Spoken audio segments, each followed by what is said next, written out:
Hi guys, स्वागत है आप सबका अचीवर्स पाठशाला में। मैं हूं विकास झा आप सबके साथ। तो आज का जो हमारा टॉपिक है अकाउंट्स का, वो है अकाउंट्स का बेसिक अकाउंटिंग टर्म। अकाउंट्स का बेसिक अकाउंटिंग टर्म्स के बारे में आज हम डिस्कस करेंगे। बेसिक टर्म्स हमारे अकाउंट्स का, जैसे कि देखिए, basic accounting terms in accountancy क्या क्या होता है। जो 11th क्लास के स्टूडेंट्स हैं उनके लिए भी हेल्पफुल रहेगा, और जो कॉमर्स में नए हैं और अकाउंट्स को जानना चाहते हैं, तो पहले उन्हें बेसिक अंडरस्टैंडिंग होना बहुत जरूरी है। तो बेसिक अंडरस्टैंडिंग जानेंगे हम। देखिए, अकाउंट्स के बेसिक अकाउंटिंग टर्म्स जो है, बिजनेस ट्रांजैक्शन पहला आता है। बिजनेस ट्रांजैक्शन क्या होता है? An economic activity that affects financial position of the business and can be measured in terms of money. यानी कि ऐसी कोई भी लेन-देन, कोई भी ट्रांज़ैक्शन जिसमें पैसा इन्वॉल्व है, वो बिज़नेस ट्रांज़ैक्शन कहलाएगा।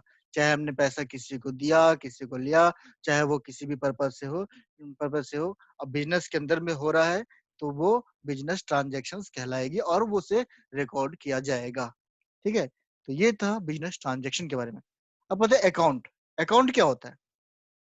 Accounts refer to a summarized record of relevant transactions of particular head at one place. All accounts are divided into two sides, या तो मतलब कि डेबिट होगा या क्रेडिट, मतलब कि दोनों साइड्स में डिवाइड किया जाता है। एक तरफ डेबिट, एक जगह प्लस होगा, एक जगह माइनस होगा। ठीक है? डुअल डुअल अकाउंटिंग इसे बोलते हैं। Okay, the left side is an accounting called debit side, and the right side is called the credit side. ठीक है? तो अकाउंट क्या होता है? एक समराइज्ड रिकॉर्ड होता है, यानी कि बिजनेस के अंदर बहुत सारे ट्रांजैक्शंस हैं। अब इन ट्रांजैक्शन ये तो नहीं कि हमें कुछ फाइंड आउट करना है तो हम एक-एक ट्रांजैक्शन को फाइंड आउट करने जाएँगे। तो उसके लिए हम क्या करेंगे कि एक सिमिलर तरह के जो ट्रांजैक्शंस होते हैं, उनका एक हेड बना देंगे। उन हेड को हम समराइज़ करेंगे। तो वो हमारा क्या होता है? वो हमारा अकाउंट होता है। ओके? Now capital. कैपिटल क्या होता है? Amount invested by owner in the firm is known as a capital. यानी कि बिजनेस का जो ओनर है, बिजनेस का जो मालिक है, उसके द्वारा बिजनेस में जो भी पैसा लगाया जाता है, उसे क्या बोलते हैं? कैपिटल। कैपिटल को हिंदी में क्या बोलते हैं? पूंजी। पूंजी होती है वो। It may be brought in the form of cash और एसेट्स बाय द ओनर। मतलब कि ये कैश में भी, मतलब कैश भी लगा सकता है और कुछ सामान भी ला सकता है। सपोज दैट वो बिजनेस में कोई फर्नीचर ले आया, या बिजनेस में मतलब कि कोई मशीनरी उसके पास पड़ी थी, वो मशीनरी उसने यूज कर ली। ठीक है? तो वो सामान भी बिजनेस में लगा सकते हैं और पैसा भी। तो वो सारी चीजें जो क्या कहते हैं, कहलाता है कैपिटल कहलाता है। कैपिटल के बारे में हम और आगे डिस्कस करेंगे जब हम फाइनेंशियल स्टेटमेंट बनाएंगे। उस टाइम हम कैपिटल के बारे में और ज्यादा पढ़ेंगे कि कैपिटल क्या होता है, बिजनेस के लिए कितना इम्पोर्टेंट है, और बिजनेस के ओनर के लिए कितना इम्पोर्टेंट है, किसकी लायबिलिटी होती है, किसकी नहीं। ये हम आगे डिस्कस करेंगे। अब ड्राइंग्स। ड्राइंग्स क्या होता है? द मनी और गुड्स और both withdrawn bye honour from the business for personal use. यानी कि बिजनेस में मैंने पैसा लगा रखा है, ठीक है, और बिजनेस में मैंने सामान भी सब मेरा इंक्लूड है उसके अंदर। ओके, एंड क्या कह रहा है कि मैं पर्सनल यूज के लिए, मान लो कि कुछ सामान मैं बनाता हूँ बिजनेस में, किसी भी, कि मान लो कि मेरी कुछ गारमेंट्स की फैक्ट्री, कुछ गारमेंट्स जो है, साड़ी है, वो साड़ी जो है मैंने घर के लिए यूज कर ली। कुछ वो उसकी कॉस्टिंग 10-10 हजार, 20 हजार, जितने भी कॉस्टिंग हो, ठीक है, वो मैंने घर के लिए यूज कर लिया। तो ये क्या हो गया? ड्राइंग्स हो गया। यानी कि बिजनेस से हमने जो है सामान निकाल लिया पर्सनल यूज के लिए। ठीक है? पर्सनल यूज के लिए मालिक जब निकाल लेता है, तो उसे ड्राइंग्स कहते हैं। ठीक है? और इसे जो है, इसकी इस पे जो है जो बिजनेस जो है, इंटरेस्ट भी चार्ज करता है। क्योंकि एक आगे आप पढ़ोगे, कंपनी लॉ में पढ़ोगे, बिजनेस एंटिटी कंसेप्ट, जिसमें क्या होता है कि बिजनेस और उसका जो ओनर होता है, दोनों सेपरेट सेपरेट होते हैं। ठीक है? अगर बिजनेस में ओनर जो है, मालिक जो है, कैपिटल लगाएगा, तो उसके बदले में बिजनेस जो है उसको क्या देगा? प्रॉफिट देगा उसको। ठीक है? प्रॉफिट किसका होता है? प्रॉफिट ओनर का होता है। ओके, और फिर उसके बाद जो ड्राइंग्स है, अगर मान लो कि उसने सामान निकाला, तो बिजनेस भी क्या करेगा कि जितना जितने अमाउंट 10,000 मान लो कि कैश निकाला पर्सनल यूज के लिए, तो उस 10,000 पर company, as per company law, जो रेट मेंशन है, जो मतलब बताई गई है, उस रेट पर जो है बिजनेस इंटरेस्ट चार्ज करेगा। तो ये होता है हमारा ड्राइंग्स।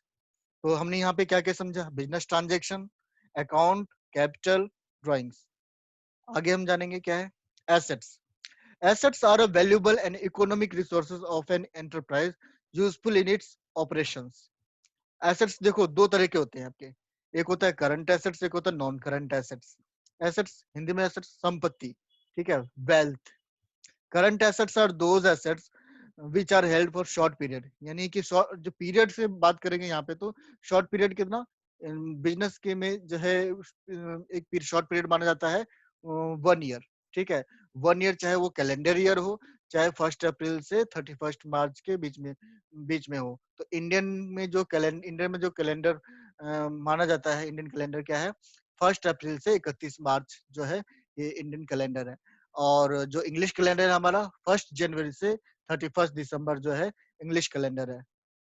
तो करंट एसेट्स क्या होते हैं, जो कि शॉर्ट पीरियड के लिए होता है, can be converted into cash with in 1 year. देखो यहाँ पे लिखा भी हुआ है कि 1 ईयर के बीच में जो है वो कैश में कन्वर्ट हो जाए। मान लो कि आपने किसी को उधार दिया हुआ है, सामान दिया हुआ उधार, मतलब 20,000 का, 1 लाख का, उसको सामान दिया हुआ है किसी को उधार, ठीक है। तो वो 2-3 महीने में क्या होंगे, आपके कैश में कन्वर्ट हो जाएगा, 2-3 महीने में वो दे देंगे। ज्यादा टाइम के लिए तो उधार दोगे नहीं आप, ज्यादा से ज्यादा कितने क्रेडिट पे, कितने 2 महीने 3 महीने, इससे ज्यादा का तो होता नहीं है।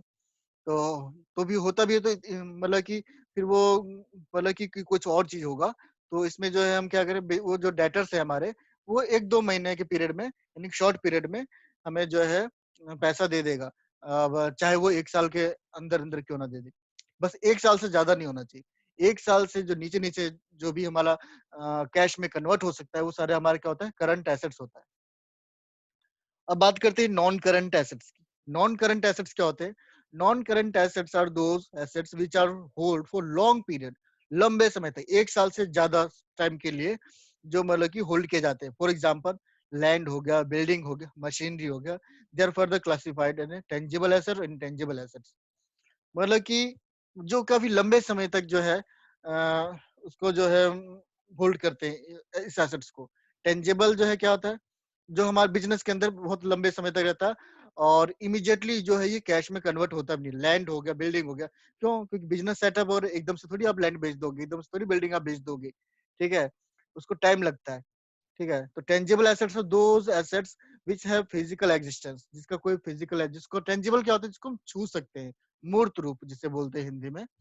Can be seen and touch, जिसे देखा जा सकता है और छुआ जा सकता है। फॉर एग्जाम्पल फर्नीचर और मशीनरी, ठीक है। तो जो भी चीज मतलब सॉलिड चीज जो भी होगी, ठीक है, बिजनेस के अंदर, तो वो टेंजिबल एसेट्स कहलाएगा। बिल्डिंग, लैंड, फर्नीचर, मशीनरी, ये सब, ठीक है। अब इंटेंजिबल एसेट्स, इंटेंजिबल एसेट्स कौन से होते हैं? इंटेंजिबल एसेट्स हमारे होते हैं जिसे हम देख नहीं सकते, ठीक है, लेकिन वो एग्जिस्ट करते हैं। Which have no physical existence, can be felt by operations. जब उसका मतलब कि ऑपरेशंस होता है, मतलब चलता है, जब वो तो रन होता है तो वो महसूस किए जा सकते हैं। फॉर एग्जांपल हमारा गुडविल हो गया, पेटेंट हो गया, ट्रेडमार्क हो गया, एटसेट्रा, ठीक है। तो ये सारे हमारे गुडविल, पेटेंट, ट्रेडमार्क, इनकी क्या होती है, वैल्यू होती है। अब आगे बढ़ते हैं। आगे हमारा क्या है, लायबिलिटीज। लायबिलिटीज, लायबिलिटीज का मतलब क्या होता है? लायबिलिटीज का मतलब होता है कि हमारा दायित्व जो हमें किसी को देना होता है। लायबिलिटीज और ऑब्लिगेशंस, अनिवार्यता आपको उसको पे करना है, या डेप्ट भी कह सकते हैं। That an enterprise has to pay after some time in future, कुछ समय बाद जो है आपको पे करना है, ठीक है। हो सकता है कि 1 साल के अंदर अंदर पे करना हो सकता है कि एक मतलब कि 1 साल के बाद हमें मतलब 5 साल में, 6 साल में, 10 साल में ऐसे पे करना हो, ठीक है। तो लाइबिलिटीज को भी 2 पार्ट्स में डिवाइड किया जाता है, करंट लाइबिलिटीज और नॉन करंट लाइबिलिटीज। अब करंट लाइबिलिटीज हमारे क्या होते हैं? करंट लाइबिलिटीज होती है हमारे की जो भी हमारे ऑब्लिगेशन और डेट होते हैं, payable with in A period of 1 year, 1 year के अंदर अंदर जिसे हमें पे करना था। फॉर एग्जाम्पल क्रेडिटर्स हो गए और बिल्स पेबल हो गए, ठीक है। क्रेडिटर्स जो जिससे हमें सामान हमने परचेज किया है, और बिल्स पेबल हो गया। बिल्स पेबल के बारे में हम और आगे डिस्कस करेंगे जब एक चैप्टर हमारा आएगा, टॉपिक बिल ऑफ एक्सचेंज आएगा, उसमें हम बिल्स पेबल के बारे में और बिल्स रिसीवेबल के बारे में डिटेल्स में पढ़ेंगे। ओके, अभी आप समझ लिए करंट लायबिलिटीज क्या होता है, कि जो भी 1 ईयर के अंदर जो है हमें पे करना होता है। नॉन करंट लायबिलिटीज क्या होते हैं? Non current liabilities are those obligations और debts that are payable after a period of 1 year, 1 साल के बाद में जिसे पे करना हो, जैसे बैंक लोन हो गया, डिबेंचर्स वगैरह हो गया, ठीक है, जो किसी भी प्रकार का लोन हो गया, तो जो हमें लंबे समय तक के बाद में, 1 साल के बाद में, 2 साल 3 साल जो भी, तो उसके बीच में तब हमें पे करना, तो लॉन्ग टर्म लायबिलिटी से कहते हैं। ये हमारे कौन से होते हैं? नॉन करंट लायबिलिटीज, ठीक है। तो लायबिलिटीज हमने समझ लिया क्या होता है। आगे क्या है हमारे पास? रिसिप्ट। रिसिप्ट्स क्या होते हैं? रिसिप्ट्स दो तरह के होते हैं। अब जबकि रिसिप्ट्स आप सबको मालूम ही होगा, ये वर्ड्स बहुत ही मतलब कि फैमिलियर भी है, और डेली की दिनचर्या में यूज भी होता है। कई बार हम दुकान से कुछ सामान खरीदते हैं, तो हम वहां से, वो हमें क्या देता है? रिसिप्ट देता है, ठीक है। तो केमिस्ट से कुछ मेडिसिन खरीदते हैं, तो वो हमें रिसिप्ट देता है, ठीक है। तो वो अब यहाँ पे देखिए, रिसिप्ट दो तरह के होते हैं। एक होता है रेवेन्यू रिसिप्ट, एक होता है कैपिटल रिसिप्ट। रेवेन्यू रिसिप्ट क्या होता है? देखो, रेवेन्यू जो वर्ड है, इसे भी हम आगे डिटेल में पढ़ेंगे, रेवेन्यू क्या होता है, ठीक है। ये भी एक वाइडर टर्म है। Revenue receipts are those receipts which are occurred by normal operations of business like money received by sale of business product. यानी कि देखिए, यानी कि जो भी जिस चीज का आप डील कर रहे हो, जिस चीज का आप ट्रेडिंग कर रहे हो, व्यापार कर रहे हो जिस चीज का, ठीक है। मान लो कि आपका फर्नीचर बेचने का बिजनेस है, ठीक है। फर्नीचर बनाती हो और बेचती हो, फर्नीचर बनाती हो बेचती हो, ठीक है। तो फर्नीचर 1 लाख के आपने फर्नीचर बेचा, ठीक है। 1 लाख का आपने फर्नीचर बेचा, तो उस फर्नीचर में आपकी उसकी कॉस्टिंग लगी होगी, और प्लस उसमें आप जितना प्रॉफिट आप अपना अर्न करो, मतलब कि प्लस ऐड करोगे, तो वो दोनों को जो मिलाकर जो ग्रॉस अमाउंट होता है ना, उसके बदले में वो हमारा रेवेन्यू रिसिप्ट होता है। और ये ध्यान रखो, रेवेन्यू रिसिप्ट सिर्फ वही कहलाता है जो कि हम जिस चीज का डील करते हैं और उसको बेचने पर हमें जो पैसा मिलता है, वो रेवेन्यू रिसिप्ट कहलाता है। ध्यान रख लेना। और कुछ भी चीज हम बेचेंगे, वो रेवेन्यू रिसिप्ट नहीं कहलाएगा।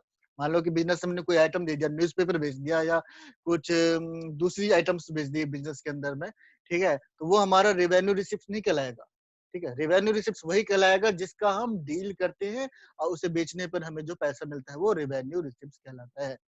ओके। अब देखिए, कैपिटल रिसिप्ट्स क्या होता है। Capital receipts are those receipts which are occurred by other than business, business के अलावा, जिसका हम बिजनेस नहीं करते हैं, ठीक है। Like money received by sale of fixed assets. अब मान लो कि कोई फिक्स्ड एसेट्स थी हमारे पास, कोई मशीनरी थी, पुरानी हो गई थी, ठीक है। हमने कहा यार, इसके मेरे को पुराना सामान रखना नहीं है, इसे बेच देते हैं, जो भी वैल्यू आएगी, तो वो हमारे क्या हो गया? कैपिटल रिसिप्ट्स हो गया, ठीक है। कैपिटल रिसिप्ट नहीं, किसी जो भी मतलब कि जो कभी कभार होने वाला होता है, ठीक है, जो कि डेली रूटीन में हमारा ये नहीं होता है। और रेवेन्यू रिसिप्ट हमारा क्या है? हमारा डे टू डे ट्रांजेक्शंस का जो उसके बदले में जो हमें मिलता है पैसा, वो रेवेन्यू रिसिप्ट कहलाता है। और कैपिटल रिसिप्ट जो है, कभी कभार होने वाला ही है, ये डेली या फ्रीक्वेंट नहीं होता ये। ओके, ये हो गया हमारा कैपिटल रिसिप्ट। ये दोनों आपको आई होप समझ में आ गया होगा। अब देखिए क्या होता है एक्सपेंसेस। एक्सपेंसेस क्या होता है? Cost incurred by business for earning revenue are known as expense. Revenue earn करने के लिए, अब मैंने आपको अभी समझाया था कि रेवेन्यू क्या होता है। रेवेन्यू होता है कि जिसके जो जिस चीज का हम व्यापार करते हैं, उसके बदले में उसको जो बेच के, कोई गुड्स को, इन्वेंट्री को बेच के जो है हमें जो पैसा मिलता है, ठीक है, वो पैसा मिलता है, वो हमारा रेवेन्यू कहलाता है। उस रेवेन्यू में क्या होता है कि एक्सपेंसेस एक्सपेंसेस हमारा कॉस्ट होता है, ठीक है।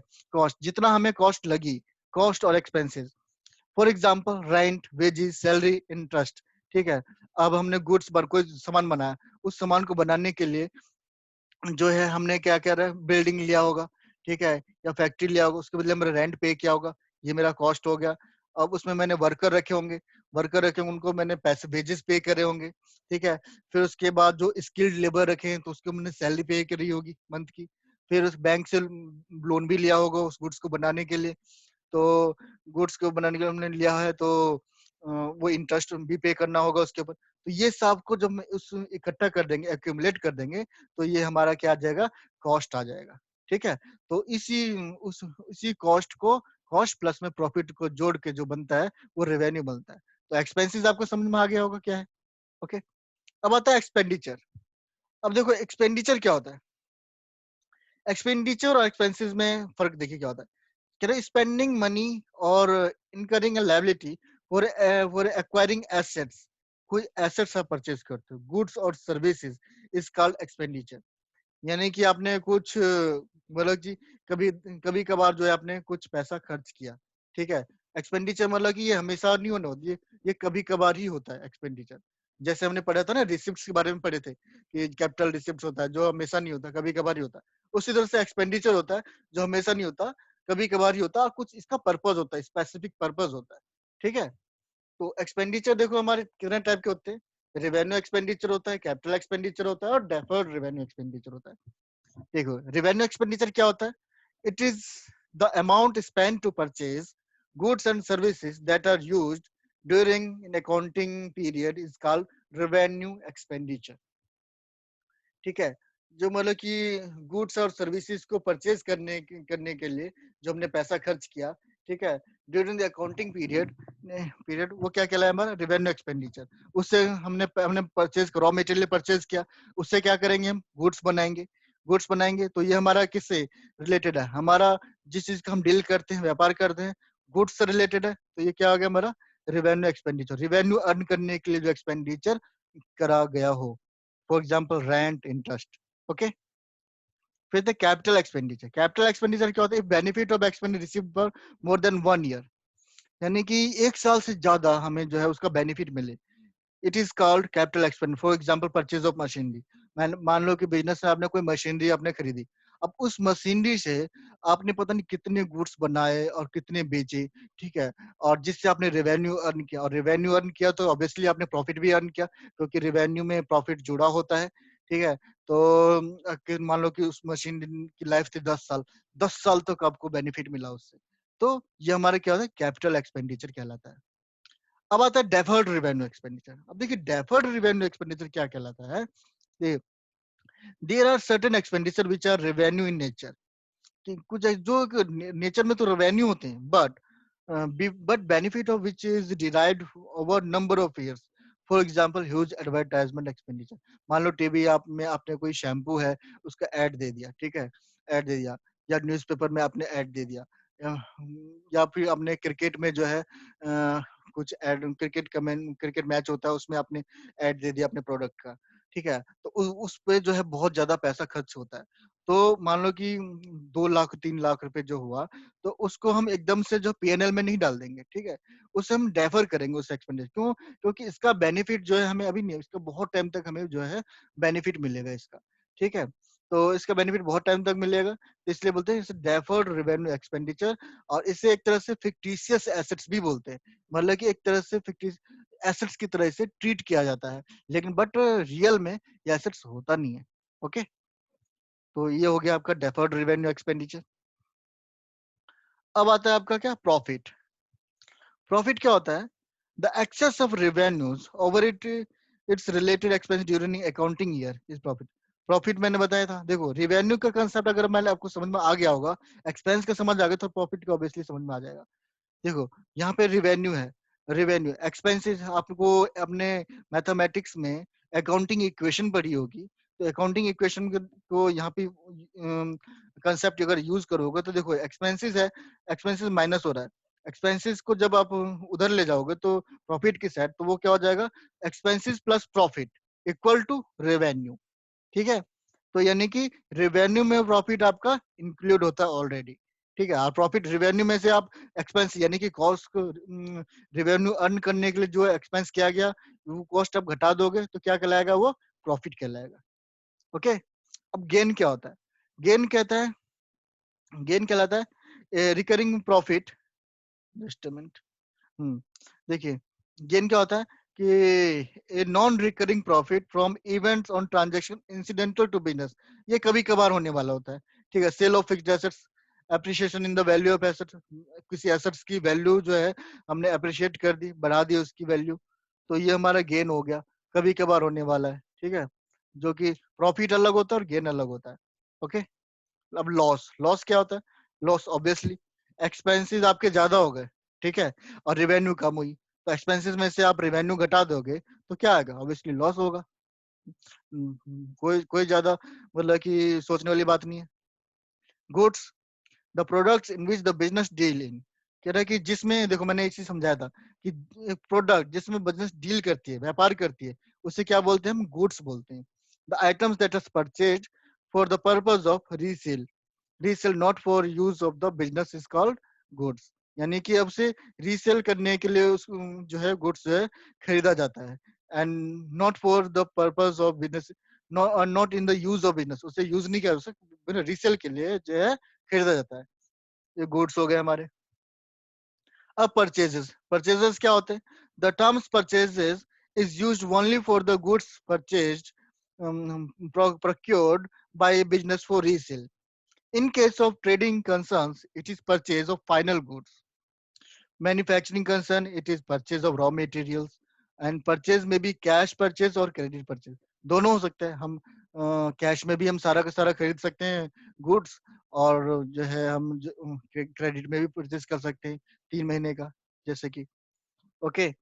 तो परचेसेस क्या होता है कि जो भी जिस चीज का आप व्यापार करते हो, गुड्स जो होता है उसे आप खरीदते हो रीसेल के लिए, ठीक है। Trade in case of trading concern, अगर वो ट्रेडिंग आप करते हो तो वो क्या, वो फाइनल गुड्स हो गया। अगर आप मैन्युफैक्चरर हो तो आप वो आपका रॉ मटेरियल हो गया। ओके। परचेज रिटर्न क्या हो गया? When purchase goods are return to the supplier, these are known a purchase return. यानी कि जो गुड्स आपने खरीदा उसमें कुछ डिफेक्ट्स निकल गए, या वो बिके नहीं, ठीक है, या वो यूजफुल नहीं रहे आपके लिए, आपने उसे रिटर्न कर दिया, वो परचेज रिटर्न हो गया आपका। सेल्स क्या हो गया? Sales are total revenue from the goods sold और सर्विसेज। जो भी आपने गुड्स है या सर्विसेज है उसको आपने बेचा, ठीक है, टू कस्टमर को, उससे जो आपको पैसा मिला वो आपको क्या कहलाया? आपका सेल्स कहलाया। सेल्स में भी कैश और क्रेडिट से, ये कैश भी हो सकता है और क्रेडिट भी हो सकता है। ओके। सेल्स रिटर्न, क्रेडिट का मतलब समझते हुए आप, क्रेडिट का मतलब उधार होता है। ओके। और सेल्स रिटर्न क्या होता है? When sold goods are return from customer due to any reason is known as a sales return. जो मतलब कि कस्टमर ने आपको वापस कर दिया किसी भी रीजन से, हो सकता है डिफेक्ट की वजह से, या हो सकता है कि उससे गलती से मतलब कि वो गुड्स उसने खरीद लिया हो, या हो सकता है कि उस गुड्स में कुछ क्वालिटी क्वालिटी इश्यू, तो वो कस्टमर जो रिटर्न कर देगा वो आपको सेल्स रिटर्न कहलाता है। ओके। तो जो ये डेटर्स है, क्रेडिटर्स है, इसको हम अब नेक्स्ट क्लास में डिस्कस करेंगे। आज हम बेसिक अकाउंटिंग टर्म्स को यहीं तक डिस्कस करते हैं। तो अभी आज हमने कहाँ तक डिस्कस किया? सेल्स रिटर्न तक किया। अब आगे हम जो है और भी बेसिक अकाउंटिंग टर्म्स को जो है नेक्स्ट क्लास में डिस्कस करेंगे। आई होप यहाँ तक आपको समझ में आया होगा। आप इन सब के नोट्स बना लेना अच्छे से, ठीक है। और ये अकाउंटिंग टर्म्स जो है मतलब कि दिमाग में बैठा लेना। अगर आप अकाउंट्स की प्रिपरेशन करो, अगर 11th क्लास में हो तो आपके लिए बहुत यूजफुल है। और अगर आप कुछ अकाउंटिंग का काम स्टार्ट कर रहे हो तो बेसिक अकाउंटिंग टर्म्स जो है आपको समझना बहुत जो है जरूरी है। ओके। और कोई भी आपका कोई भी फीडबैक हो, कमेंट्स हो, आप कमेंट बॉक्स में यहाँ पे लिख देना, ठीक है। मैं जरूर उस पर रिप्लाई करूंगा। Thank you. Thank you very much.